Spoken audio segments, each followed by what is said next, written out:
And this Penn Point is going to be brought to you by Netflix. Now, I love Lawrence O'Donnell Jr. Lawrence O'Donnell Jr. is a good friend of mine. I call him LOD, but Lawrence O'Donnell Jr. Was senior advisor to Senator Moynihan, which is pretty cool.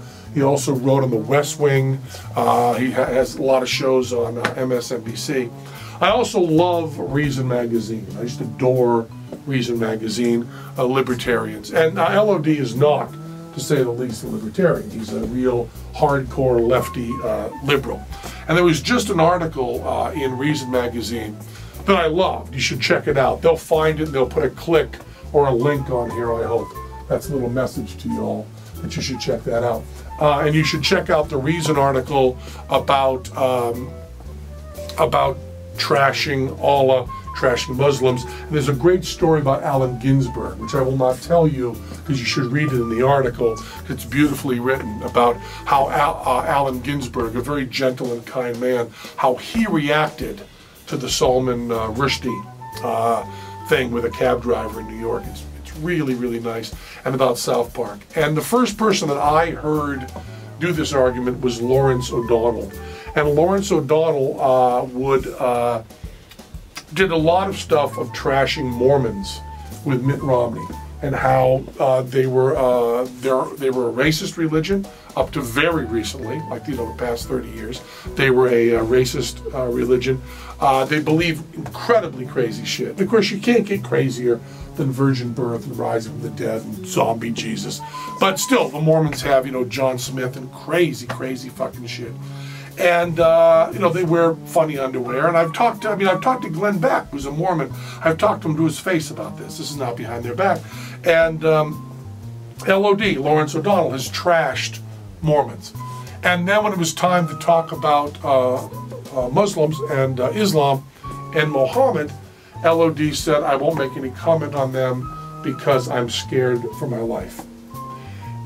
And Reason Magazine, in this article, and you'll check it out, which is not a bad article, trashes him for this. First of all, they said, he used the word slander for how he treated Mormons. And you can't slander Mormonism. It's not a person. It's a set of ideas. And you can't slander an idea. That's just sloppy, bad, hysterical writing. And then they talk about how he's afraid to talk about Islam. But the point of that quote is to talk about how bad Islam is. The fact that we have not done a bullshit on Muhammad, I think it's just ran out. The fact we have not done a bullshit on Muhammad does not say anything about us except a certain amount of cowardice, but it says an awful lot about Islam. If you don't play by the rules and kill people, then people shutting up and it's like saying we won't go near that bully over there because he's a bully. It doesn't say anything about you, it's talking about the bully. And Sarah Silverman does that same thing in her book, and I want to read this to you. She had a whole series of this. I'm quoting from Sarah Silverman's Bedwetter, which is The Bedwetter, which is a good book. It's got some really nice things in it. One of the things it has in it that's so beautiful is Sarah Silverman has this thing about the first guy that really fucked her and the blood all over the sheets and how he was like a cold-hearted asshole bastard and she didn't have fun and stuff. She really kind of trashes him, and then after she trashes him, there's an email exchange about her writing the book and him helping her with remembering it. And it just shows such beauty of what real friendship is, and what real respect for people are, which is they had bad sex. Who gives a fuck?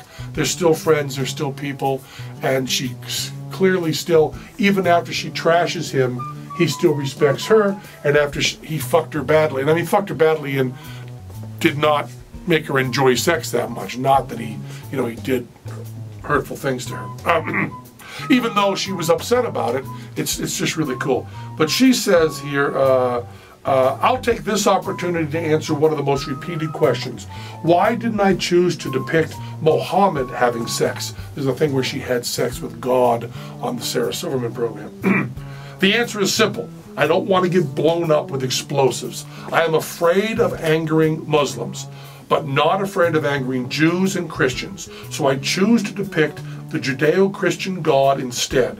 It seems extremely obvious to me, but so many people asked. That's from Sarah Silverman's book right there, The Bedwetter. It's a very, very good book, and I love Sarah very much.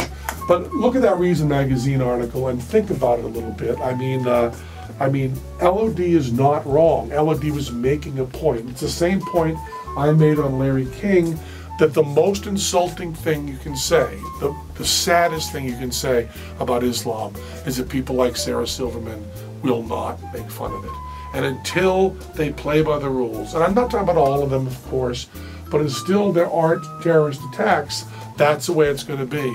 And it's just a time to celebrate Christians and Jews and Mormons for being adults and allowing their religion to be criticized in the free marketplace of ideas. In the marketplace of ideas. I say the free marketplace of ideas because I'm a libertarian fucking nut. Netflix delivers movies directly to your home, saving you time, money, and hassle. Watch as many movies as you want. Shipping is free. There are never any late fees or no due dates. Keep the movies as long as you like. DVDs by mail, plus instantly right to your TV. Get unlimited movies 2 ways for only $8.99 a month. But as a new member and a Penn Point viewer, you can get a free trial membership. And go check it out, man. I mean, go to the website, go to netflix.com/Penn. There's this fake yo-yo guy who was going on these, morning shows we always have to go on, like Good Morning Dog Fuck. Is that the attacks they're doing on Rand Paul? Now, I'm not saying he doesn't deserve to be attacked. I believe he's Christian. And finally, he asked me what I think of the Arizona law. And I figure this is a trick question on the George Lopez show.